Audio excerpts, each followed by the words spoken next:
Et rebonjour, nous sommes à Villard-de-Lans. Je souhaite faire un deuxième volet sur les énergies négatives en enchaînant sur les énergies positives. Donc simplement, c'est en posture de méditation qu'on va écouter un texte que j'ai écrit avant le confinement.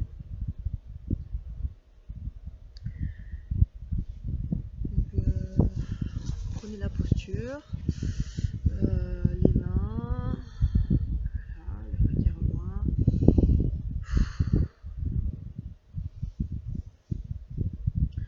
Donc le deuxième volet sur les énergies négatives, elles sont très nombreuses autour de moi. Elles viennent en tant que des personnes qui me sont nuisibles. Si vous ne pouvez pas éviter ces personnes, faites-leur face. C'est que vous avez quelque chose à comprendre. Tous les jours, des personnes m'embêtent, habitées par la jalousie ou toute autre émotion négative nuisible pour eux-mêmes. Ils viennent me casser les pieds. Venir par exemple s'essuyer les pieds pleins de boue sur mon paillasson, où il est écrit zen et tranquillité. Me piquer des clés, me prendre mes papiers d'identité, puis les reposer des mois plus tard. Je porte plainte couramment contre X, mais les gendarmes et la justice ne servent à rien. Il faut admettre que ce système comporte de nombreuses défaillances. À quoi vous sert-il de travailler si c'est pour embêter les autres ou avoir un travail qui ne sert à rien ou encore à polluer pour y aller?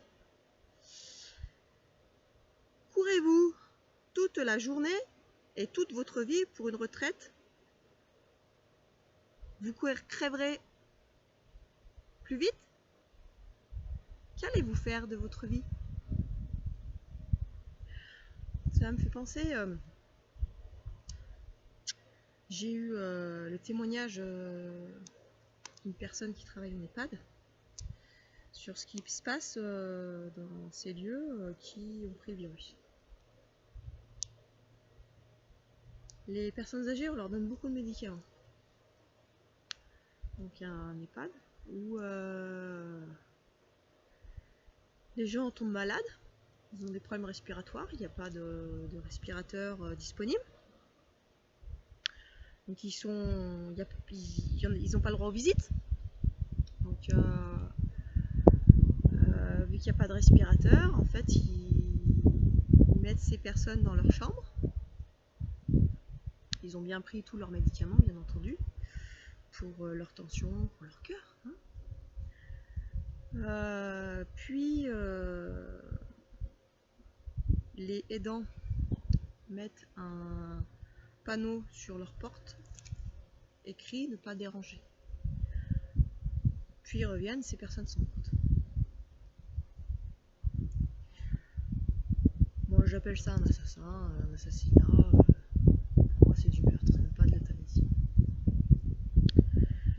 À l'heure d'aujourd'hui, les gens qui sont en maison de retraite, perso ça pourrait être ma grand-mère, mon grand-père. Ce sont des gens qui ont beaucoup fait,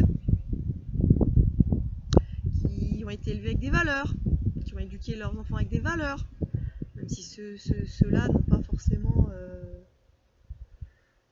tout compris. Voilà, les personnes touchées ne sont pas forcément celles du baby papy boom. Donc d'autant plus que ça met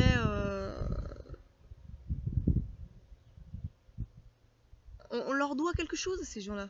On leur doit ce qu'on est, comment on vit. Enfin, je comprends pas qu'on puisse les remercier en les laissant crever tout seuls dans leur chambre et en les aidant avec des médicaments, voilà, sans qu'ils voient leurs proches. Voilà, je trouve ça quand même assez hard. Donc on va passer aux énergies positives.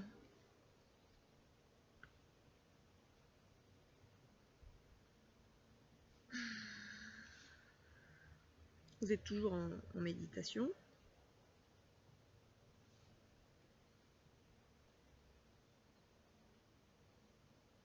Je trouve les énergies positives dans la structure même de l'invisible, dans le ciel par exemple. Je leur rends grâce. J'ai beaucoup de gratitude par la nature qui m'entoure. Car c'est en elle que se dégage toute cette énergie positive. À force du déséquilibre, surtout alimentaire, l'humain a des cancers. L'humain est un cancer pour la nature. L'argent, bien virtuel, est en train de tuer la terre entière. Croyez-vous que les arbres abattus et les animaux que vous mangez toucheront leur salaire à la fin du mois? Non, ils seront morts avant. Mais ils sont tous comme vous, en esclavage de cette superbe société qui est en train de s'écrouler. Bien heureusement, ça c'est de moi, maintenant. Par l'argent, le confort, Babylone s'écroule. Souhaitez-vous continuer à fonctionner tel un petit soldat jouant à Kolamaya dans cette société ou espérez-vous un changement? Le changement vient du peuple, puisque c'est nous qui faisons tourner la société. Eh oui! Qui c'est que vous croisez le matin qui va bosser ou quoi? C'est vous, c'est nous, c'est pas les gens d'en haut. Vous leur donnez du fric, c'est tout. Ils font pas grand chose. Il y a tout qui tourne en fait, avec un système où plein de gens font rien d'ailleurs, que ce soit dans la justice ou dans plein de domaines. Je ne vais pas critiquer, vous faites sûrement votre métier par passion, je l'espère, pour vous-même et pour les autres que vous côtoyez.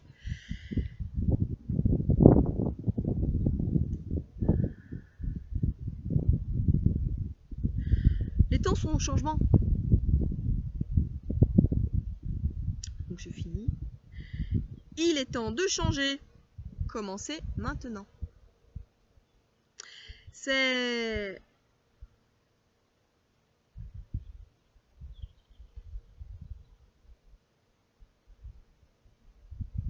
comme ça, c'est maintenant. Donc nous sommes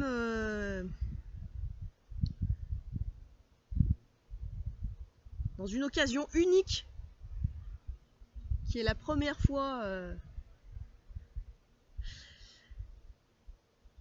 vierge de toute nature.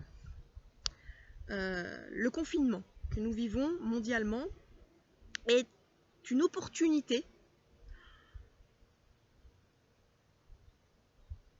pour évoluer, pour faire évoluer la société. Demain, vous n'aurez plus rien à manger. Le crash boursier était prévu en janvier 2019. Il était annoncé avant la fin de l'année 2019 que la bourse s'écroulerait. Alors moi, j'ai cherché pourquoi. Je voyais pas. Je voyais pas. Bon, et puis arrive décembre. Je commence à regarder. Je me bouge, je fais ce qu'il faut faire. Et juste après, effectivement, la bourse s'est cassée la gueule. Comment ils avaient pu prévoir que la bourse allait se casser la gueule sans qu'il se passe rien? Le virus était prévu.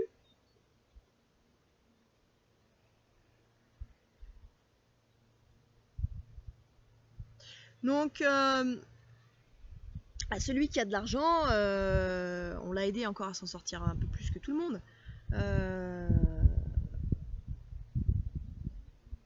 300 milliards d'euros, les banques ont donné, l'État a donné aux banques. Mais les entreprises, les moyennes et les petites entreprises, faut qu'elles prennent encore des crédits pour pouvoir continuer. On vit sur la tête là. Donc la France, a priori, elle est ponctionnée à chaque personne, elle est ponctionnée à 67% de son salaire. Cela fait plusieurs années que ma famille, mon entourage ont du mal à me comprendre parce que moi j'ai débrayé. Donc je suis pointée du doigt. Voilà. Maintenant, est-ce qu'il n'est pas temps que cette société change et aille vers un équilibre planétaire, un équilibre naturel, un équilibre social, que les gens ouvrent leur cœur arrête de s'afficher avec un masque, avec leur ego. On va tous crever.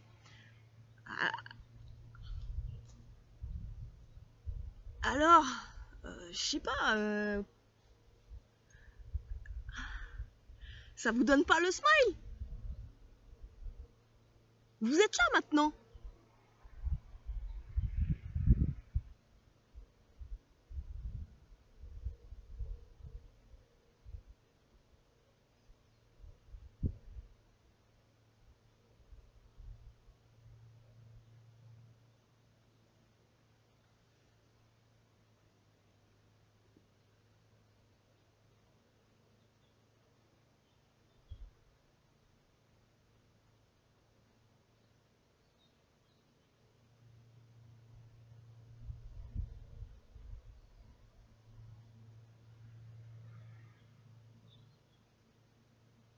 J'espère que vous pratiquez la méditation. Comme ça, on peut un peu se connecter au loin. Pour ceux qui ne l'auraient pas encore bien capté,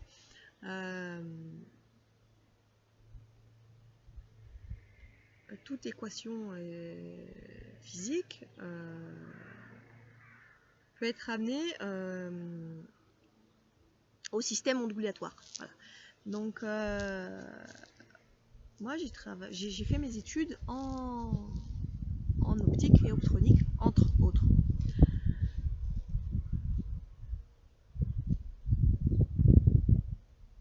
Les ondes lumineuses. Ça faisait kiffer, la vue, Waouh. Donc tout est dans la lumière. La lumière, c'est une onde lumineuse. Voilà. Et puis il y a des longueurs d'onde que vous voyez, et puis il y en a que vous ne voyez pas. Tout simplement. Est-ce que ce que vous ne voyez pas n'existe pas? Non, ça existe.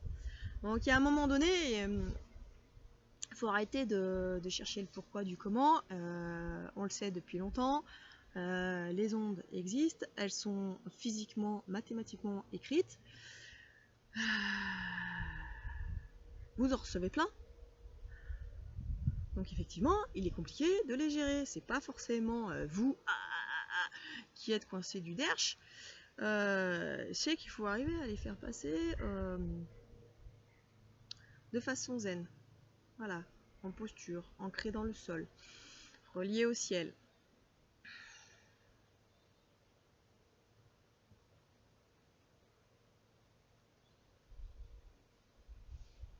Je vous laisse méditer un instant. Donc revenir sur les sens, laisser passer les pensées, revenir sur la posture, souvent, hein, comme on est aligné, son axe en bas, la colonne, jusqu'au point en haut. Donc là ou là, hein, les épaules basses, le regard au loin, pas fixé, posé, avec une vue périphérique. Je vous laisse dans cet état de bien-être où ce qui fait le moins de bruit, ce que vous ne voyez pas forcément, est la chose la plus heureuse à voir.